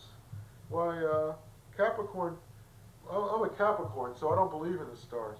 What is your favorite word? Oh, I don't know. James Joyce said that the most beautiful word in the English language was cuspidor, which, for those of you who don't know what a cuspidor is a spittoon. And if you don't know what a spittoon is, it's something that people who used to chew tobacco used to spit into. And if you've ever chewed tobacco, you know. Of course, when you get to be about 20 years into this habit, you learn how to swallow this stuff, but let's not get into that. Now, there are various finger exercises that you can do to loosen up your humorous instincts. Like, you can tell, you can come up with a tall tale or autobiographical story. You can take a picture in a newspaper and write a funny caption for it. You can come up with your own proverbs or take old proverbs and sort of mess them around a little. You can, of course, compose an oxymoron like cold heat or something like that. I have a whole list of them, but I'm not going to get into those now. You can do a daffy definition, like politics is sports for people who are too fat to run, my favorite. Or masturbation is the poor man's Nintendo, another old favorite of mine. You can take news items and just pretty much repeat them verbatim. The mayor is stranded in Puerto Rico. Stranded, stuck in the American colony. What do you do when you're stranded and you can't holler, help me? Oh, anyway. Juxtapositions, humorous juxtapositions can be an element of humor, and you can use humorous juxtapositions as a finger exercise. The London Spectator has a column at the beginning of the paper, of the magazine, which sort of juxtaposes all of these discrete news items. The New Republic also does this, and so does the American Spectator. You might want to look at one of those examples to see how juxtapositions can enhance random articles of news. Now, you can also use as finger exercises certain literary devices that they teach you as an English major in college, like simile. For example, he was about as welcome as a tax collector. Or metaphor. Do you know what politics is? Politics is sports for people who are too fat to run and war for people who are too fat to hide. Analogy and superlative. Bob Dornan is to Pat Buchanan what General Curtis LeMay was to George Wallace. Or the film Seven is the best thing that comes down the pike since sliced bread. Now, some other questions you can ask yourself. If you're going to do autobiographical material, you might want to talk a little bit about your hometown or your college, or whether you're married or ever wanted to get married, and whether you have kids. I'm not in the school which says that the cute sayings of kids are the epitome of high humor, but some folks are, and they can utilize this to their advantage. Things you should know about as literary devices are the device of précis or abstract, which is you take something very long and you boil it down to its essential components. This is often very useful in taking a rather lengthy story and making the exposition short enough so that the punchline doesn't get lost at the end of a lengthy sargasso of wordiness. Um, you can use redundancy to your advantage. For example, if you're like most people, and who isn't, then you're probably just like everybody else. You can use puns, um, like what the prostitute's children are brothel sprouts. Or you can use malapropisms like that is a mere bag of shells, to cite Ralph Cramden as portrayed by Jackie Gleason. Or you can use antonyms and synonyms. Antonyms are opposites, synonyms are similar things. Like, democratic liberalism is the opposite of Republican conservatism. Democratic conservatism is a synonym for Republican liberalism, and so forth. Now, the four styles of American writing have been set down as stuffy, journalistic, sarcastic, and conversational. And you can use these parameters as a means of deciding how your material is going to flow. Are you going to rely upon a mock pedanticism to get your point across, as I've been doing for the past hour and a half? Or are you going to utilize a journalistic style, terse, clipped, short, brief, to the point, like a police blotter? Are we going to use a sarcastic style? Or are you going to be conversational, or attempt to be? Well, I must warn you, if you're going to be conversational, you damn well better have your material memorized.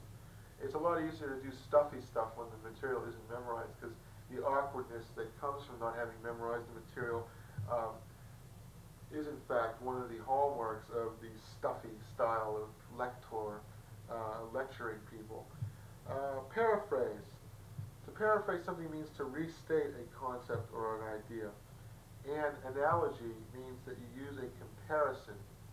And you must remember the context. The context in which you're telling the story is all important. You don't want to tell anti-Semitic jokes to B'nai B'rith, for example.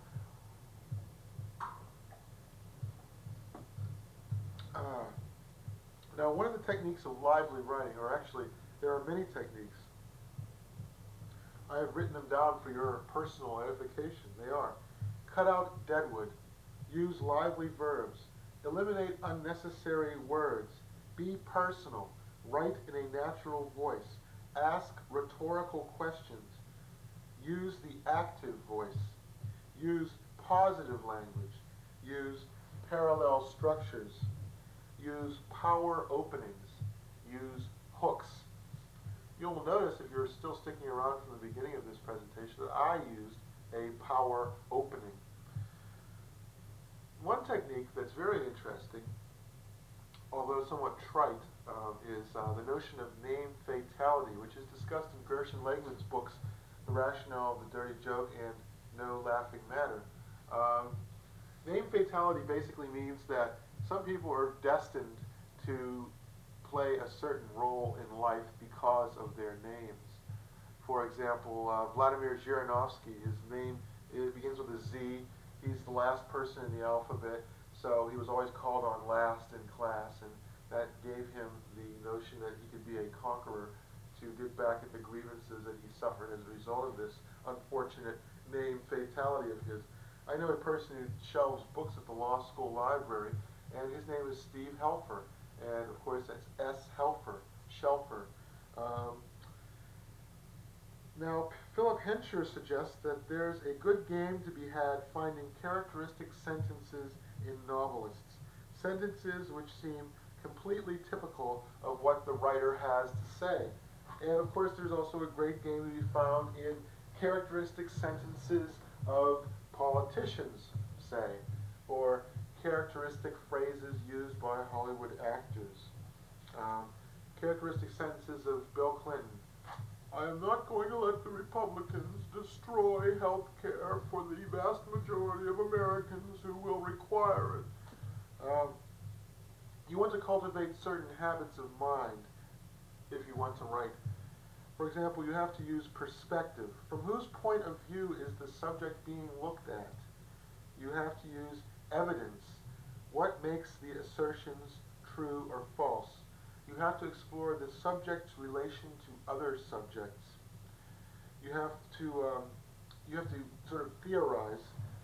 What if things had turned out different? And most devastating of all, you have to ask yourself, who cares? Who cares?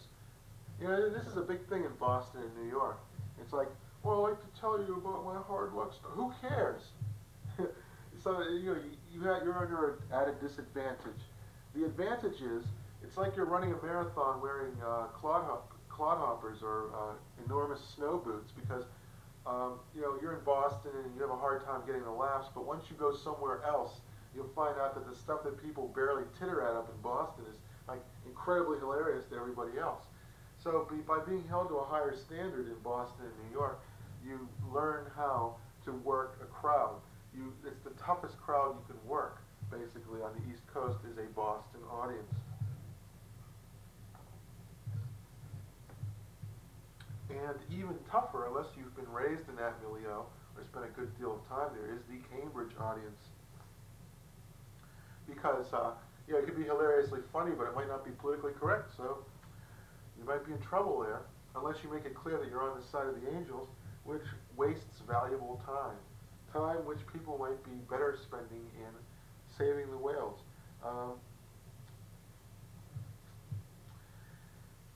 Recently, I read a discussion of the 7 types of intellect, which might be of use to the aspiring stand-up comedian. Well, of course, there's verbal intellect, and if you don't have that, then, well, you shouldn't be up on stage, probably. There is a mathematical form of intellect, and that has a good deal to do with timing, knowing when to use pauses in your presentation. There is spatial intellect, S-P-A-T-I-A-L, spatial, and that helps you in assessing a room. It's hard enough to have your material down cold and to say it with exactly the right tone of voice, but you also have to be constantly looking at everybody in the room as well, and you have to be able to assess the crowd. You have to decide whether it's going to be a cold crowd that you have to warm up first, or whether they're going to be right with you from the start, and all you have to do is just go off on your tangent. You have to be able to tell how patient they are. And then there's another type of intellect, musical intellect, and that has a good deal to do with the flow and rhythm of your presentation. If I weren't in such a big hurry to get all of these things done because I'm under a very tight deadline, then perhaps I would incorporate more of the flow and rhythm which people demand of successful presenters of this type of material. I understand that sometimes I talk in a monologue. I don't always enunciate clearly, and occasionally perhaps if I'm reading scripted material from a page, then my voice tends to fall into a monotonous tone that sort of seemingly drags on forever. You have to use body movement. That's another type of intelligence too. Body movement, using all these devices, clutching, Edward Munch's The Scream or Macaulay Culkin, and mastery over self. Well, but let's face it, and it is a type of intellect, and if you're going to get up there week after week, if you're going to scramble to find opportunities to perform, then you've got to have a certain amount of will and mastery over yourself. And finally, and this is probably the area of intellection which I may be too deficient in to ever succeed, talent in interacting with others. It is very helpful. You can accomplish so much more if instead of being a gloomy, reclusive genius, you have a talent for interacting with others.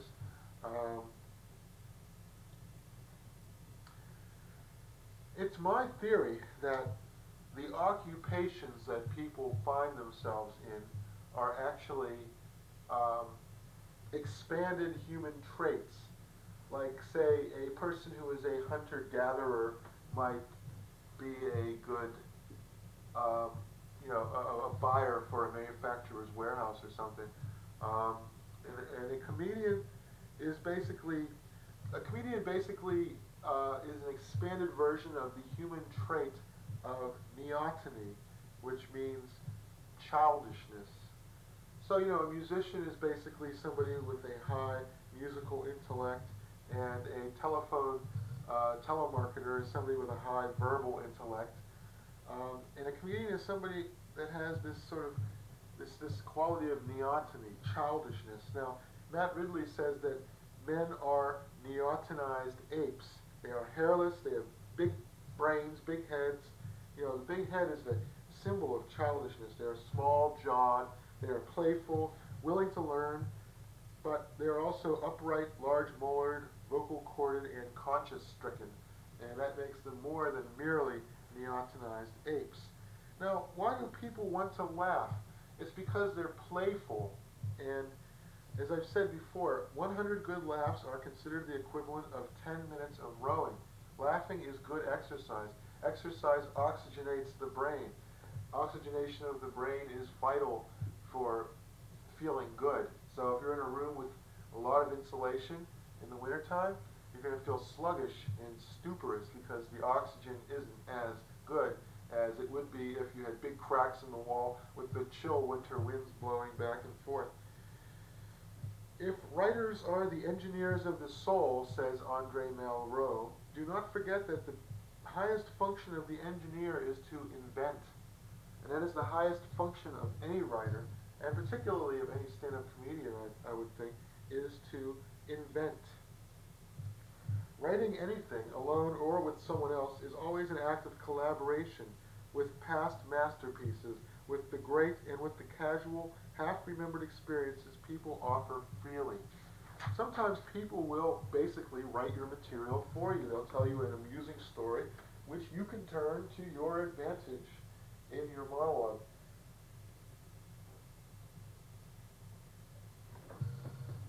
A popular joke about Theodore Dreiser in the 1930s was, after the publication of his book, 12 Women, "Who was that lady I saw you with last night?" "That was no lady, that was material." And writers are frequently feared as types of psychic vampires who are going to take everything you tell them and use it, regurgitate it as material and claim all the credit for it. But good writers don't really always work that way. I mean, they internalize something and it surfaces years later, sometimes decades later. Now, one technique of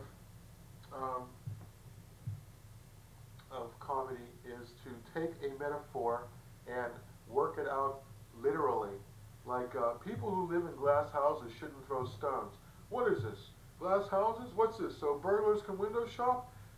Take a metaphor, you take a simile, you take an old saying, a credo, and you work it out literally and expose it for the absurdity that it represents. Like, credos are basically unexamined beliefs. So if you take these unexamined beliefs and you work them out literally, as Philip Hensher suggests, then you can create comic material from nothing. Because you have the old-fashioned simile, aphorism, which everybody's familiar with. One of the few things that you can take for granted everybody will be familiar with.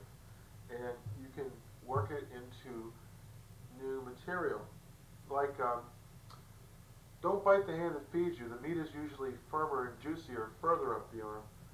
Now, you can also use inappropriate similes to create humorous effect, particularly in the oppositional stance which you, the narrator, may take as regards authority figures. Like, wouldn't it be funny to say to a policeman who stopped you for speeding, "Here's $1. Go out and buy your wife some underwear because she stinks." And there's an example of the inappropriate simile, not really, but go out and buy yourself some deodorant because you stink. Well, anyway, I think you get what I'm getting at. Using inappropriate similes, like, or similes that are so out there that they create a comic effect, like, easier knocking a sick baby off the piss pot, to quote from, I don't know, that was probably from rude jokes.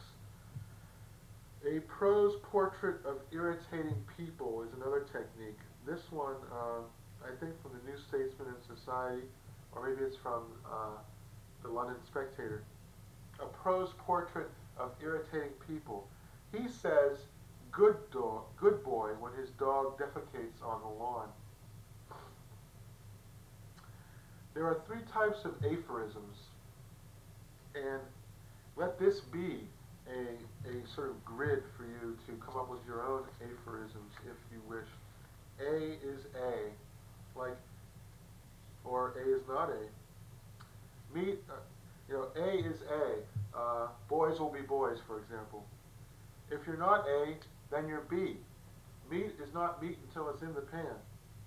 A is to you as B is to me. Curtis LeMay is to George Wallace as Bob Dornan is to Pat Buchanan. Now, we are winding this presentation down, and I'm glad that I have gotten this far because Plato said something very significant.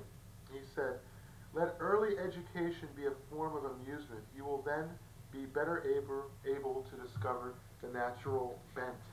So if you like to tell jokes when you were a kid, then chances are you're going to like telling jokes even more as an adult. Another technique of note-taking is something that journalists use. It's called IRAC. It's actually something that lawyers use. IRAC. Issue, rule, application, conclusion. Like, for example, Pat Buchanan won the Louisiana caucuses issue.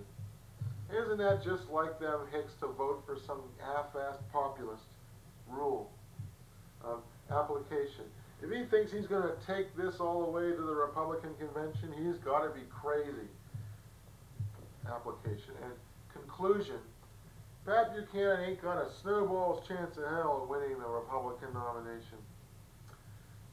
Anyhow, to wind down the note-taking techniques, which will help you, well, actually, let me resume this, and in the closing minutes of my presentation, I will, in fact, attempt to wind this down in a way which is congenial. Well, I can see we're not going to be able to finish this section on note-taking techniques, so in a future week, we will discuss more techniques of writing humorous material. Well, some have said that thorough research is an essential part of good writing. And this is certainly the case. Alex Theroux said that to me. And he has also said in another context that a stylist is characterized by a refusal to compromise. And if you've ever read any of his books like Darkenville's Cat, you will know exactly what he means. I think a comedian should, in fact, compromise because he depends upon the goodwill of his audience to a certain degree, but when it comes right down to it, he should say what he or she has to say and damn the consequences. Or else, what's the point of doing it? So in other words, every now and again, you got to slip in the stuff that you really think, because basically what comedy is, according to London Parvin, comedy is when you take the truth and skew it a bit. The laughter comes in the truth. Greg Stevens talks about how there's no such thing as being over-prepared. There is nothing more ravishing to a writer than to hear words sweated out in private get laughs in public, says John Lahr. And to sort of apply this to comedians, you can write a funny line in the afternoon and that very same evening find out that people think is incredibly humorous. And there's something incredibly gratifying about that. And I think that's one reason why a lot of people get into comedy, once they've really gotten into it. You know, at first it's a very, very, very difficult uphill struggle. And you have to spend weeks preparing for your first 5-minute monologue. Just gathering the material and rehearsing it takes a lot of time, But once you get going, you know, you can go on autopilot and you can come up with funny things and find ways of incorporating in your act that very same day. and get the laughs that very same evening. In fact, you can come up with material 5 minutes before the show, stick it in there somewhere. I've often found that to be the case. I can sit down and watch a stand-up comedian do an 8-minute set, and then I could jot down the subject headings that he does and come up with jokes that I've written months and years ago and put together a set which basically touches on many of the same themes but with totally different material. And that's something that you'll discover that you'll be able to do if you continue following this craft, which is a very demanding craft. Now, Roseanne Barr Arnold Thomas, whatever her name is now, the famous comedian Roseanne says that writing jokes is like automatic writing. It's all unconscious. If you can tap into that, it's only about 4 or 5 times a year that I can do that. Well, let us hope that you can do that more often than 4 or 5 times a year. It does seem to get more difficult to come up with genuinely new material as time goes on. Otto Friedrich was a fine writer and a good editor as well. And some of the comments he would put on people's copy would be things like ornamental, pointless, a waste of space, here, begin here, with the story. And that is something you could do with profit yourself, is to come up with your 5-minute monologue, type it out, and then go over it with a pencil and edit it, or have somebody you trust do that, and see where the things work and where they don't work. A tape recorder is vital.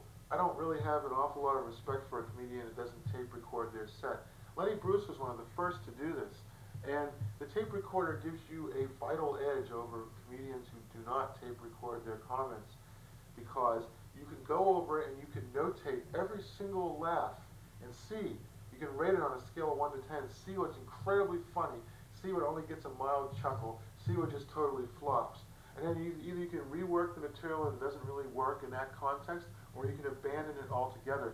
Instead of thrashing around helplessly with material that isn't funny and doing it over and over in the vain hope that somebody is going to find it humorous someday.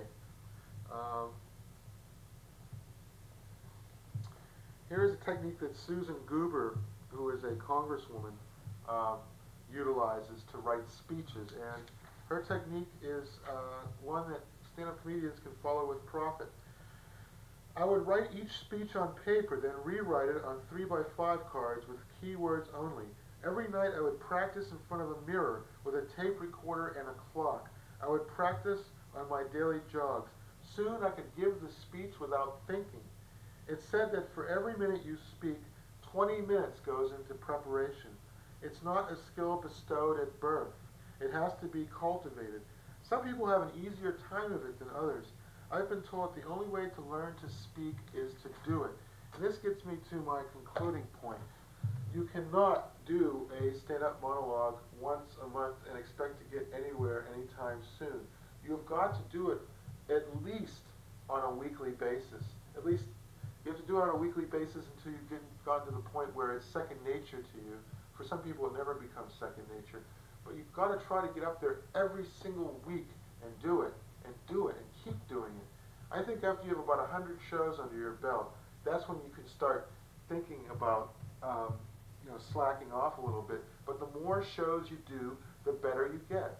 And if you do 8 shows a month, you're just gonna get better more than twice as fast as the person who only does 4 shows a month.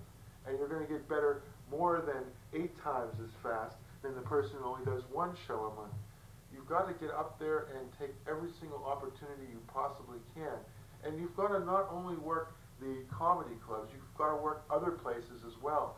Because comedy clubs are their own special, private, and closed little world. You have to take risks and try to do comedy in front of audiences who aren't necessarily inclined to see you perform comedy for them. Because if you can make them laugh, then you can do anything. And I know this sounds a bit like a pep talk, but anyway, to conclude, I think I'm going to cite something that Luigi Pirandello, the playwright, said. Ordinarily, the artist concerns himself with only the body. The humorist concerns himself with body and shadow at the same time, and sometimes more with the shadow than the body. He notes all the fine turns of that shadow, how it stretches this much or grows that much fatter, as if to make fun of the body, which all this time does not concern itself with the shadow or its size. And I hope you videotape this because I don't intend to repeat it. Jason Epstein says that human creativity left to itself will usually produce better results than a master plan or ruling clique. And this, too, is very true. Finally, Doug Copeland, the famed writer of the book Generation X, and he says, everything can be a metaphor for anything. It has been said of Lewis Carroll, he truly didn't know how he did it. Well, it should be said that no writer really truly knows how they do it, but you can at least make stabs in the dark as to how to go about beginning to do it. And that, in this last half hour, has been my purpose, to attempt to show people how to start to come up with humorous materials. And now I believe we're just about out of time, but I'm going to check and see, and if that's not the case, then I'll do a little more. I've been tuned to Cafe Cabaret. This presentation was entitled Tradition. Tune in next week when The Wrong Hero presents the chapter in our 10-part series, Chapter 4, entitled Stand Up. That's Mona, the German Shepherd, who has been my sole audience during this presentation. I thank you for tuning in.